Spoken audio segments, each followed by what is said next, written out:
Dear students, आज हम बात करेंगे थ्योरी ऑफ क्वाड्रेटिक इक्वेशन के ऊपर। Chapter number 20, theory of quadratic equation.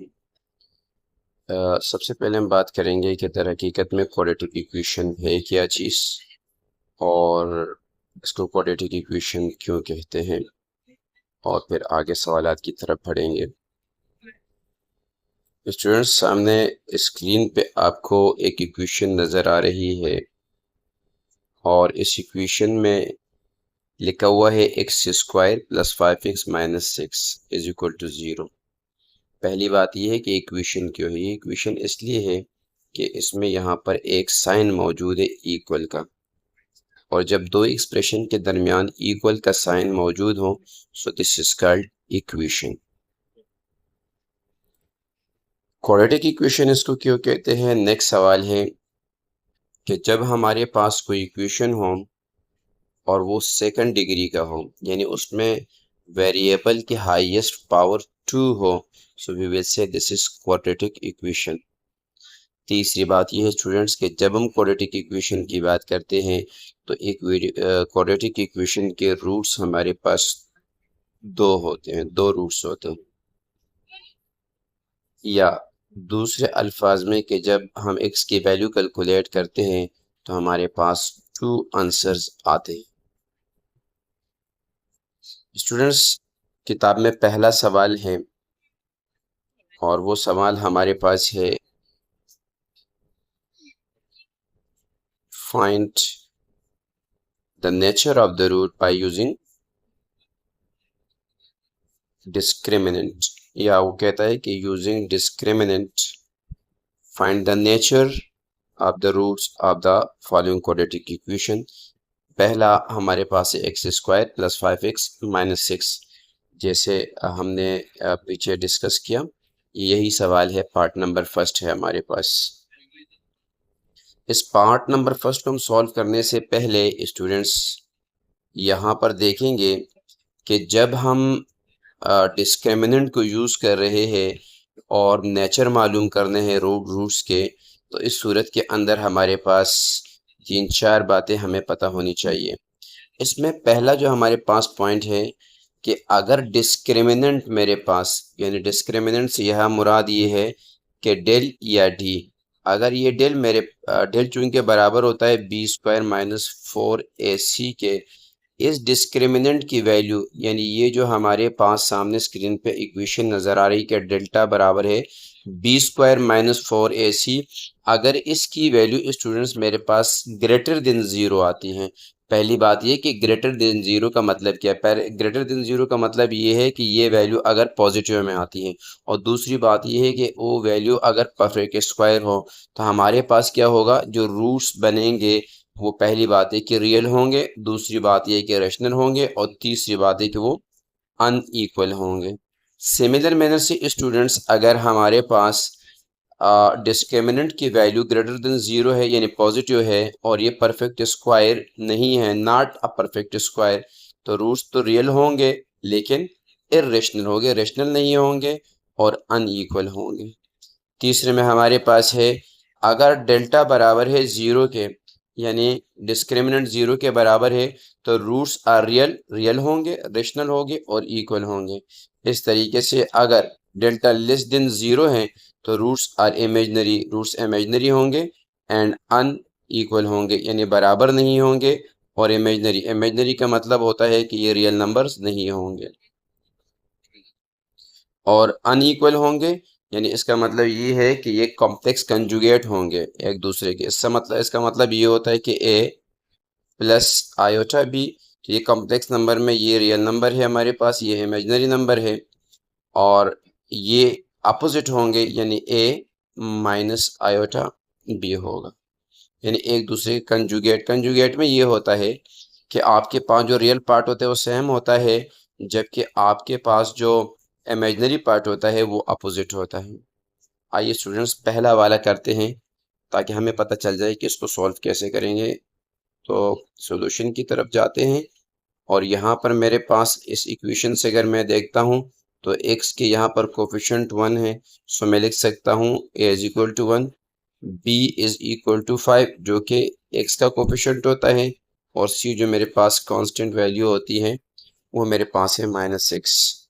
Discriminant चूंकि मैं जानता हूँ कि discriminant is equal to B square -4ac होता है, so discriminant is equal to B square का मतलब होता है 5 स्क्वायर -4a का मतलब 1 और c का मतलब -6, यानी ऊपर जो वैल्यू है वो मैंने पुट की, सो मेरे पास डिस्क्रिमिनेंट इज इक्वल टू 5 का स्क्वायर 25 माइनस प्लस प्लस हो जाएगा 6 4 is the 24, so I will get delta is equal to 25 और 24 को जब ऐड करता हूँ तो ये आ जाएगा 49।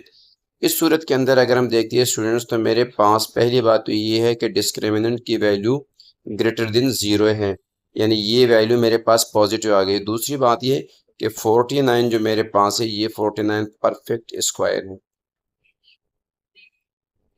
जब ये हमारे पास परफेक्ट स्क्वायर है स्टूडेंट्स, तो इस सूरत के अंदर आइए हम देखते हैं कि यहाँ हमारे पास कौन सी कंडीशन अप्लाई हो सकती है। हम पहले वाले को देखते हैं कि इफ डेल्टा यानी discriminant is greater than 0 and perfect square होगा, तो वो कहते हैं कि रूट्स आर, सो हम लिख देंगे कि रूट्स आर रियल, रियल होंगे, ठीक है, और क्या होंगे, रेशनल होंगे, और तीसरी बात है एंड अनइक्वल होंगे।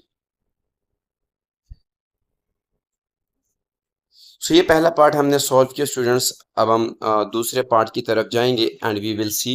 ये जो 4 कंडीशन है ये हमें पता होना चाहिए, ये वैल्यूज़ हमें याद होनी चाहिए, तब जाके हमारे लिए मुमकिन होगा कि हम सवालात को हल कर सकेंगे। और सेकंड पार्ट हमारे पास है students, x square is equal to 6x, x square is equal to 6x। इस सूरत के अंदर स्टूडेंट्स ये इक्वेशन थोड़ा सा डिफरेंट नज़र आ रहा है, लेकिन ये डिफरेंट नहीं है, बिल्कुल सिंपल सा है। This will become like this, x square ये -6x यानी इक्वल से ऊपर था, उस तरफ था, हम इस तरफ लेके आए और इज इक्वल टू 0। स्टूडेंट्स को मैं यूँ भी लिख सकता हूँ कि x square -6x plus 0 is equal to 0, ताकि ये जो स्टैंडर्ड फॉर्म में लगे, ताकि हमें पता चले कि हाँ ये क्वाड्रेटिक इक्वेशन ही है। ये मेरे पास एक्स स्क्वायर, ये फिर 6x और यहाँ पर 0, यानी एक्स स्क्वायर, ये एक्स की पावर 1 और ये एक्स की पावर 0। सो यहाँ पर मेरे पास क्या होगा, यहाँ पर हमारे पास a इज इक्वल टू 1 है, b इज इक्वल टू -6 है और c इज इक्वल टू 0 है। सेंस हमें पता है कि डिस्क्रिमिनेंट बराबर होता है b square -4ac, so del is equal to b square -6 का स्क्वायर -4a, और a मेरे पास 1 और c 0 है। इस सूरत के अंदर student del is equal to 6 का स्क्वायर 36 होता है, और ये पूरा मेरे पास 0 के साथ मल्टीप्लाई करने के बाद 0 हो जाएगा। So this imply that del is greater than 0। पहली कंडीशन ये हो गई कि ये जो डिस्क्रिमिनेंट है ये ग्रेटर देन 0 हो गया, और दूसरी बात ये है कि ये जो डिस्क्रिमिनेंट है ये दर हकीकत में क्या है, परफेक्ट स्क्वायर है। जब ये परफेक्ट स्क्वायर है 36, यानी जब इसका स्क्वायर रूट लेता हूँ यानी 36 का, तो ये मेरे पास बराबर आएगा 6 का, तो इसको परफेक्ट स्क्वायर कहते हैं। तो स्टूडेंट जैसे हमने पहले वाले पार्ट में देखा था कि एक तो ग्रेटर देन 0 है यानी पॉजिटिव है, और दूसरी बात यह है कि परफेक्ट स्क्वायर भी है। तो अगर हम अपने पॉइंट्स की तरफ जाते हैं तो यहाँ पर पहले ही पॉइंट अप्लाई किया जा सकेगा, और यहाँ पर है कि roots are real, irrational and unequal. So हम लिख देंगे कि roots are real, roots are of the given equations are real, और रियल के साथ irrational and unequal, irrational and unequal। Students तीसरे पार्ट की तरफ हम जा रहे हैं, और तीसरा पार्ट हमारे पास है 2x square plus 8 is equal to 6x। इसको सॉल्व करते हैं, बिल्कुल सिंपल सा है जैसे हम करते आ रहे हैं, बिल्कुल उसी मेथड से होगा। सो this imply that 2x² - 6x + 8 = 0। So यहाँ a मेरे पास 2 है, b मेरे पास -6 है और c मेरे पास 8 है। सो डिस्क्रिमिनेंट बराबर होता है b² - 4ac। So discriminant is equal to b², तो मैं लिख दूंगा -6 का whole square -4 constant value, a 2 है और c मेरे पास 8। -6 का स्क्वायर होता है 36, ये माइनस अपनी जगह पर, 8 2 इज द 16 और 16 4 इज द 4 2 इज द 8 और ये 64 आ जाएगा। सो स्टूडेंट डेल बराबर है हमारे पास, अब अगर हम इन दोनों को सॉल्व करते हैं तो 64 में से माइनस करें 36 को, 14 में 6, आपके पास 8 आ गया, 5 बचा, 3 गया 28। सो ये आ गया -28। अब हमारे पास क्या होगा, दिस इम्प्लाइज दैट के डेल इज लेस देन 0 है। लेस देन 0 इसलिए है स्टूडेंट्स कि ये माइनस की वैल्यू आ रही है, और जब माइनस होती है तो 0 से नीचे की वैल्यू होती है। अब हम देखेंगे कि जब हमारे पास डिस्क्रिमिनेंट की वैल्यू 0 से छोटी होती है, यानी ये वाली कंडीशन हमारे पास होती है, तो फिर उस सूरत के अंदर हम क्या कर सकते हैं, यानी रूट्स हमारे पास क्या होंगे, roots are imaginary and unequal. Roots are imaginary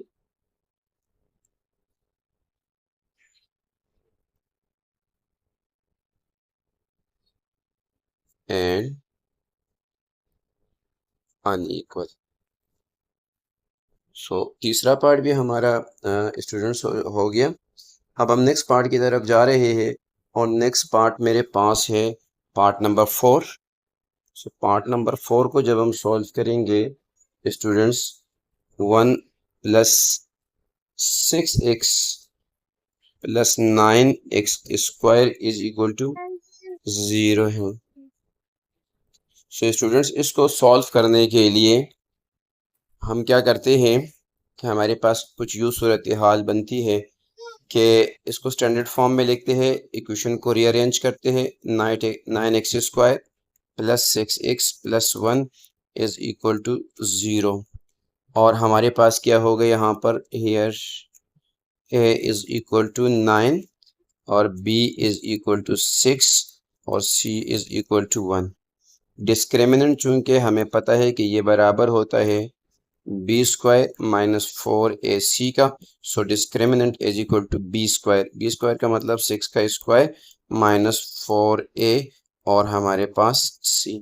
so discriminant is equal to 6 का square 36 - 36, 4 9 is the 36, 36 1 is the 36। so I will get discriminant is equal to 0। Student जब हमारे पास डिस्क्रिमिनेंट की वैल्यू 0 के बराबर होती है तो हमारे पास जो 4 कंडीशन है, आइए देखते हैं उसमें कौन सा अप्लाई होगा और रूट्स हमारे पास क्या होंगे। या कहते हैं कि डिस्क्रिमिनेंट अगर 0 के बराबर है तो फिर हमारे पास roots are real, rational and equal होंगे। Real, rational and equal.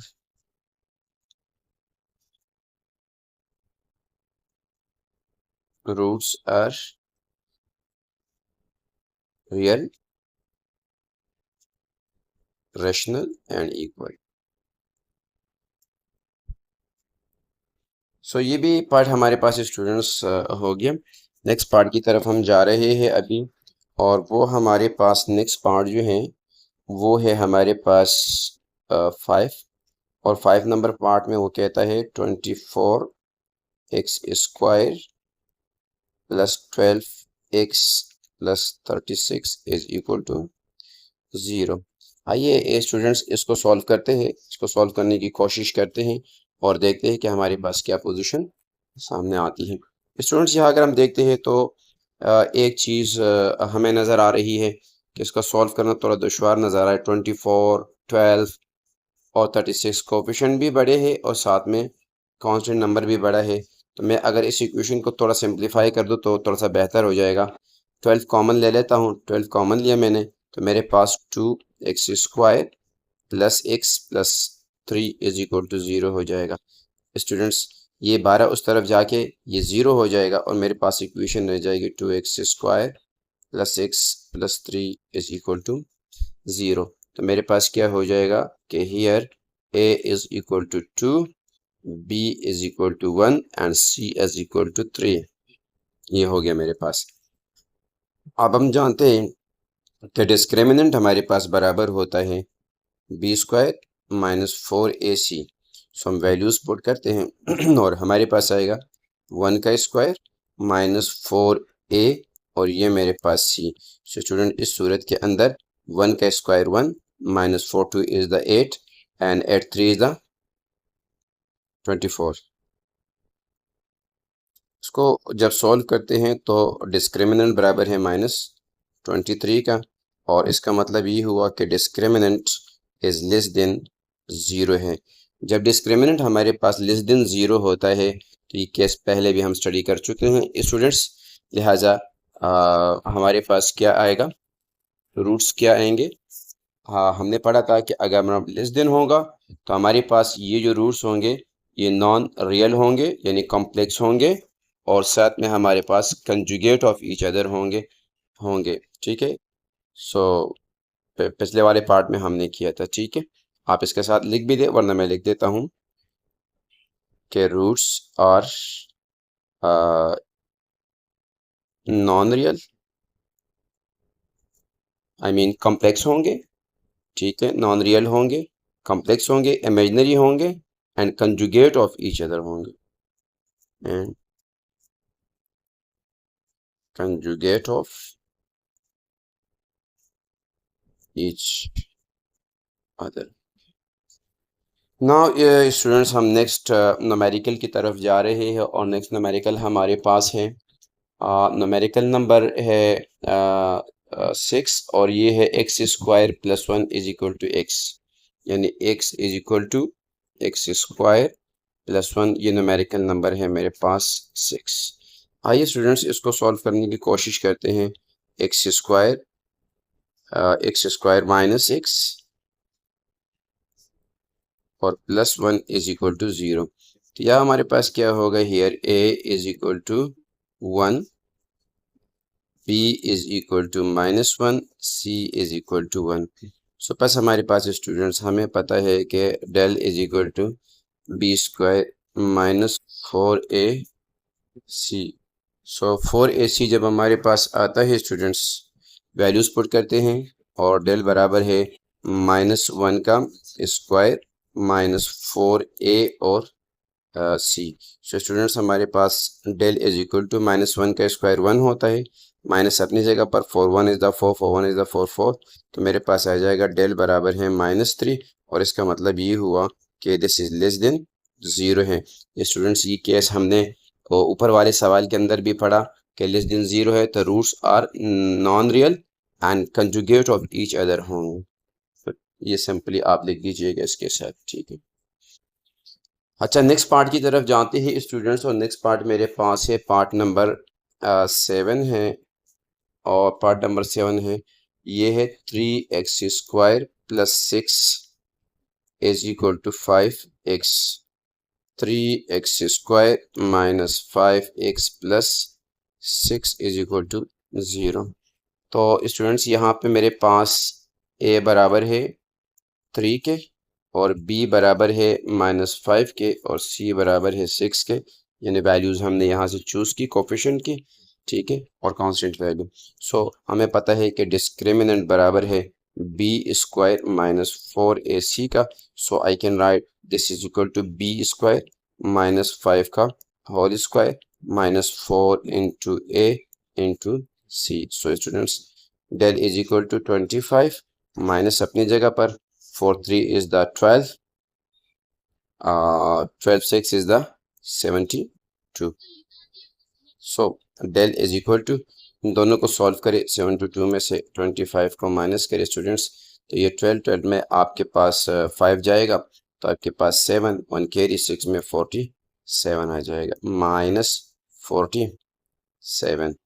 Students बहुत सिंपल सी बात है कि ये डेल लेस देन ज़ीरो है, यानी नेगेटिव वैल्यू आपके पास आ रही है, ये माइनस की वैल्यू आ रही है, तो फिर वही बात है ऊपर वाले पार्ट में जैसे हमने लिखा था बिल्कुल सेम इसका आंसर होगा कि नॉन रियल है और साथ में कंजुगेट ऑफ ईच अदर है। मज़ीद इसको आप लोग एलाबोरेट करना चाह रहे हो तो ऊपर जो पॉइंट साथ में मैंने इनिशियल में लिखे थे स्टूडेंट्स, आइए देखते हैं। हमने यह लिखा था कि इफ़ डिस्क्रिमिनेंट, अगर हमारे पास डिस्क्रिमिनेंट लेस देन ज़ीरो होगा तो रूट्स आर इमेजनरी होंगे, रियल नहीं होंगे, और अनइक्वल होंगे, वो भी मैंने वजाहत की थी आप लोगों के सामने। स्टूडेंट्स अब नेक्स्ट न्यूमेरिकल की तरफ जाते हैं और नेक्स्ट क्वेश्चन मेरे पास है, नेक्स्ट न्यूमेरिकल मेरे पास है। ये है पार्ट नंबर मेरे पास 8 और पार्ट नंबर 8 है मेरे पास 3x² plus 9 is equal to 0। So student इस सूरत के अंदर हम क्या करेंगे, थोड़ा सा इस इक्वेशन को स्टैंडर्ड फॉर्म में लाने की कोशिश करेंगे। 3x² plus 0x and plus 9 is equal to 0। So यहाँ मेरे पास ये x² हो गया, ये x हो गया पावर 1 और या x की पावर 0 है। हमारे पास क्या हो जाएगा, here a is equal to 3 और p इज इक्वल टू 0 और c is equal to 9। Student हमारे पास चूंकि डिस्क्रिमिनेंट बराबर होता है b² माइनस 4ac का, so I can write discriminant is equal to b² यानी 0 का स्क्वायर माइनस 4 अपनी जगह पर a और c। So discriminant is equal to 0 minus इनको मल्टीप्लाई करेंगे, मल्टीप्लिकेशन से हमारे पास आंसर आएगा 4 3 is the 12 multiply by 9 9 2 is the 18 1 9 1 9 1 is the 9 और 1 10 108 108 आ गया। So del is equal to 0, इसमें से माइनस करेंगे प्लस करेंगे वट एवर जो भी करेंगे कोई नहीं फ़र्क पड़ेगा, तो हमारे पास वैल्यू आ गई del is equal to minus 108। So del is less than 0 है और फिर वही बात आएगी स्टूडेंट्स के रूट्स हमारे पास क्या होंगे, roots are non real and unequal and unequal, जैसे ऊपर वाले केस के अंदर हमने स्टडी किया था स्टूडेंट्स।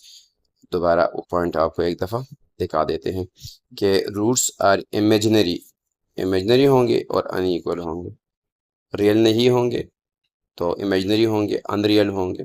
ठीक है, thank you for watching my videos students.